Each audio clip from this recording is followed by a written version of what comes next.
Welcome back to zero YouTube channel. This is Shivani Keswani और आज मैं आप सबसे एक बहुत ही इंपॉर्टेंट टॉपिक पे बात करने वाली हूँ जिसपे आपने भर भर के डाउट्स भेजे हैं। आपका डाउट ये था कि करंट अफेयर्स को पढ़ना कैसे है। हर कोई सोर्सेज बता देता है, कौन कौन से वीडियोस देखने, कौन से पीडीएफ्स पढ़ने, सब बता देते हैं, बट कोई भी ये नहीं बताता है कि हम पढ़ें कैसे जिससे वो हमें बोरिंग ना लगे। क्योंकि करंट अफेयर्स के जो बड़े बड़े पीडीएफ्स मार्केट में है उनको पढ़ना बहुत टफ है, और पढ़ने से भी ज्यादा टफ है उसको रिटेन करना, और रिटेन करने से भी ज्यादा टफ है जब एग्जाम में क्वेश्चन आएंगे तो उनका आंसर टिक करना, क्योंकि स्टेटमेंट बेस्ड क्वेश्चन आने लगे हैं। तो स्टेटमेंट बेस्ड क्वेश्चंस की डिफिकल्टी इतनी ज्यादा हो गई है, तो हमें किस तरीके से ये सारी चीजें मैनेज करनी है वो आज मैं इस वीडियो में आपको बताने वाली हूँ। So let's get started without any further delay. तो सबसे पहले आप जब भी कोई आर्टिकल पढ़ें, कोई भी पीडीएफ आप पढ़ें, इररिस्पेक्टिव ऑफ दी सोर्सेज, आप किसी भी पीडीएफ से पढ़ रहे हैं, just keep this one thing in your mind कि जब भी आप किसी भी न्यूज आर्टिकल को पढ़ रहे हैं तो आपको उसको इस माइंडसेट से पढ़ना है कि अगर मैं एग्जामिनर होता तो मैं इस पर्टिकुलर आर्टिकल से कौन कौन से क्वेश्चंस बनाता। अब आपको ये साउंड कर रहा होगा कि मैं इतनी मेहनत क्यों करूं, बट इतनी मेहनत करने की आज जरूरत है क्योंकि करंट अफेयर्स बहुत टफ आने लग गए हैं एग्जाम्स में। चाहे वो कोई भी एग्जाम हो, आपका बैंक, एसएससी, रेलवेज, सारे एग्जाम्स में करंट अफेयर्स का लेवल बहुत हाई हो गया है। स्टेटमेंट बेस्ड क्वेश्चंस आने लगे हैं, तो इम्पोर्टेंट है कि आप एग्जामिनर के माइंडसेट को कैच करो। तो जब भी कोई न्यूज आर्टिकल पढ़ रहे हो, you have to keep this thing in mind. अगर मैं एग्जामिनर होता तो मैं कौन कौन सी चीजों पे क्वेश्चन पूछता। मैं आपको डिटेल में बताऊंगी वीडियो में कि किस तरीके से आपको आर्टिकल पढ़ना है, एक डेमो देके। बट अभी के लिए ये समझो कि हमें इस माइंडसेट के साथ कोई भी पीडीएफ पढ़नी है। अब दूसरी चीज, एग्जामिनर का माइंडसेट कैच करने के लिए आपको चाहिए कि आप कोई भी एग्जाम दे चुके हैं जिसमें करंट अफेयर्स आए हैं, तब जाके ही आपको समझ में आएगा कि ठीक है इस टाइप के क्वेश्चंस आते हैं। अगर आपने अभी तक कोई एग्जाम नहीं दिया है तो पीवाईक्यूज को देखिए, आप प्रीवियस ईयर क्वेश्चंस को, वहां से आपको समझ में आएगा कि ठीक है इस टाइप के क्वेश्चंस आते हैं।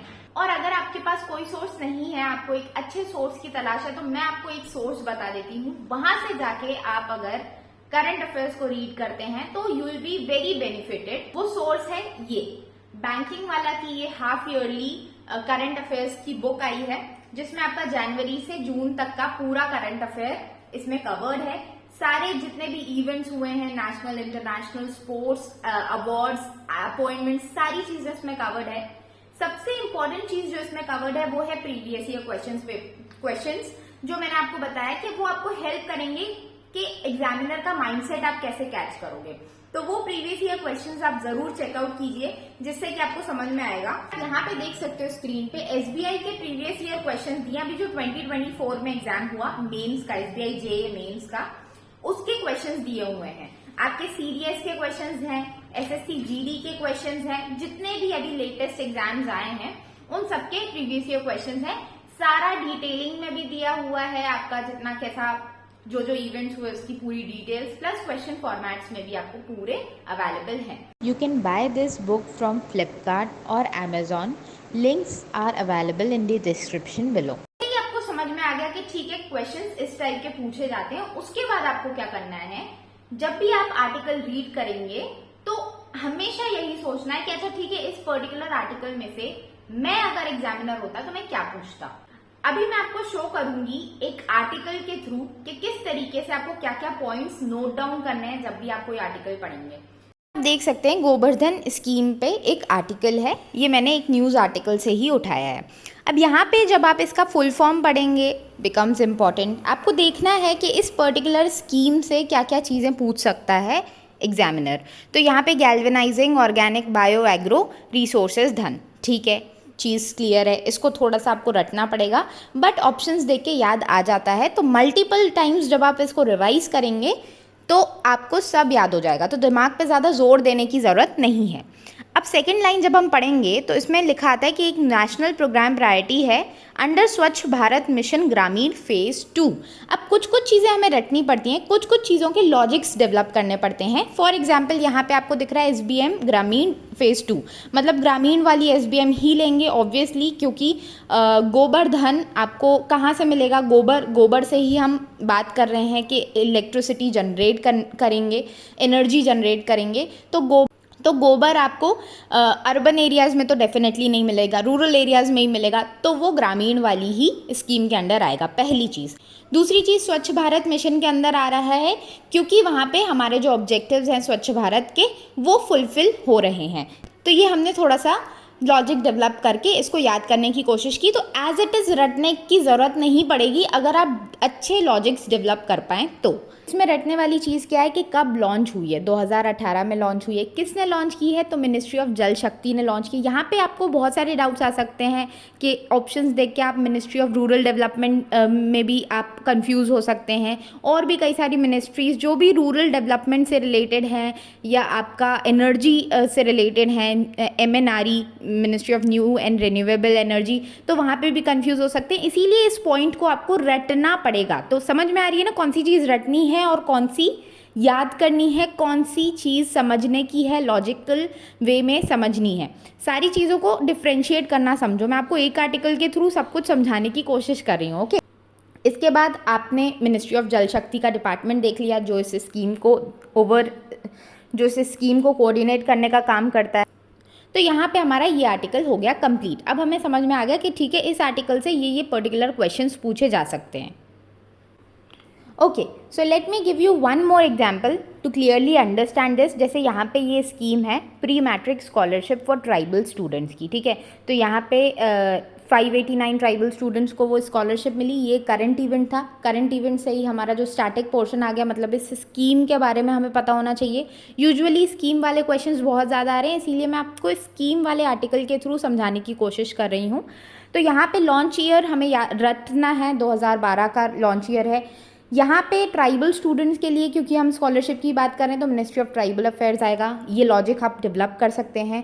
दूसरी चीज़, क्योंकि प्री मैट्रिक लिखा हुआ है तो 9th 10th ही आएगा। ऑब्वियसली मैट्रिक हमारा 10th होता है, तो प्री मैट्रिक मतलब 9th 10th हो गया।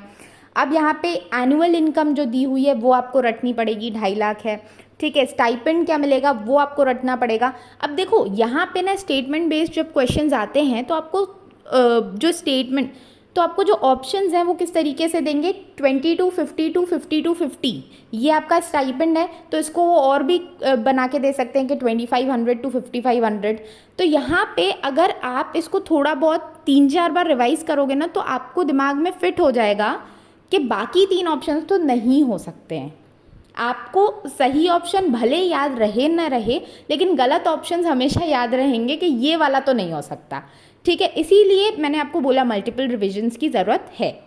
इसके बाद ये बुक अलाउंस वाला आपको याद रखना है कि 750 से 1000 है। तो ये जो चीज़ें हैं ना, ये रटने वाली चीज़ें हैं, और रटनी भी कैसी हैं कि बार बार रिवाइज करोगे तो वो रट जाएंगी, आराम से रट जाएंगी। अब ये दिव्यांगजन स्टूडेंट्स को जो एडिशनल ग्रांट मिल रहा है वो भी याद करना है आपको। कितने टाइम के लिए, कितना इसका टेन्योर है स्कीम का, वो याद रखना है आपको। ये सारी चीज़ें आपकी हो गई। बजट आउटले भी आपको याद रखना है। तो ये समझ में आ गया आपको, तो आपको क्लैरिटी मिल गई ना कि किस तरीके से किसी भी न्यूज़ आर्टिकल को आप पढ़ोगे, कौन सी चीज़ें दिमाग में रख के पढ़ोगे कि किस टाइप के क्वेश्चंस यहाँ से निकल सकते हैं। मैं आपसे कुछ भी पूछ सकती हूँ इस आर्टिकल से, जो चीज़ें मैंने आपको बताई ना कि लॉन्च ईयर। अब स्टेटमेंट बेस्ड में यही दिक्कत है कि स्टेटमेंट बेस्ड में वो लॉन्च ईयर भी पूछ लेंगे, एक स्टेटमेंट में वो लॉन्च ईयर बना के दे देंगे 2016 है। अब आपको पहचानने में मुश्किल हो जाएगी कि यार 2016 है या नहीं है। तो ये चीज़ आपको रटनी पड़ेगी कि भाई ये वाली स्कीम इस डेट पे या इस ईयर में, ईयर तो आपको याद रखना ही रखना है, इस ईयर में वो लॉन्च हुई है। समझ में आई बात। इसके बाद आपको ये भी याद रखना है, मिनिस्ट्री का नाम भी बहुत अच्छे से याद रहना चाहिए। तो इस तरीके से स्टेटमेंट बेस्ड क्वेश्चंस आ सकते हैं, और आपको इसी तरीके से दिमाग में रख के हर आर्टिकल को पढ़ना है कि इसमें से ये स्टेटमेंट्स पूछे जा सकते हैं और मुझे ये चीज़ें याद होनी चाहिए। जब आप एग्जामिनर का माइंडसेट अपने माइंड में रख के पढ़ोगे तो डेफिनेटली ऐसा हो ही नहीं सकता कि आप पैसिवली रीड करते जाओ, आप बहुत ही एक्टिव रहोगे उस टाइम पे और एक्टिवली सारी चीज़ें याद भी करते जाओगे और फिर वो मल्टीपल रिविजन्स के साथ आपके दिमाग में ऐसी फिट हो जाएंगी कि आपको बाद में कभी भी तकलीफ नहीं आएगी। इस तरीके से पढ़ोगे तो डेफिनेटली करंट अफेयर्स में बहुत अच्छे नंबर आप लेके आ पाओगे। ठीक है, तो होप आपको सारी चीजें समझ में आ गई हैं। इसी तरीके से अगर आप करंट अफेयर्स पढ़ेंगे तो you will be highly benefited और आपको सारी चीजें याद भी रहेंगी, क्योंकि आपने कैच कर लिया ना कि इसमें से सबसे इंपॉर्टेंट क्या है। अगर आप सबसे इंपॉर्टेंट कैच नहीं कर पाएंगे तो सब कुछ पढ़ना पड़ेगा, और सब कुछ पढ़ना बहुत बोरिंग होता है। सब कुछ पढ़ने का कोई मतलब नहीं होता है। इतना सारा पढ़ेंगे, रिटेन वैसे भी नहीं रहने वाला है। तो आपको पढ़ना सब कुछ है, बट माइंडसेट ये रखना है कि मुझे इसमें से याद क्या क्या चीजें रखनी है। ठीक है, तो मिलते हैं नेक्स्ट वीडियो में, तब तक के लिए टेक केयर, बाय बाय।